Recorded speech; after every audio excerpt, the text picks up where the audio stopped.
Kung nasasaktan ka dahil malayo ka sa pamilya mo, normal lang yan. Pero tandaan mo, hindi ka mahina.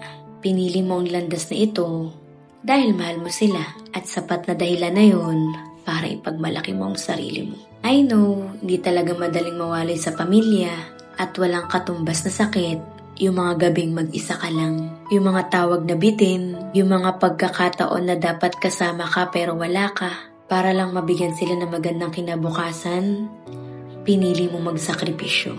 At alam ko, hindi biro yung bigat na desisyon ng mga yun.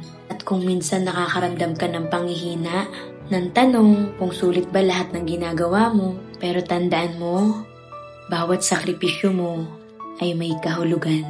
Kaya kapag nararamdaman mo na pagod ka na, balikan mo lang ulit yung mga panahon kung bakit ka nagsimula sa mga pangarap na gusto mong tuparin para sa pamilya mo.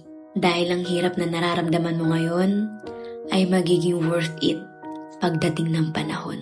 And one day, ikukwento ka nila na may isang tao na nagsakripisyo at nagmahal at dahil doon, nagbago ang buhay nila.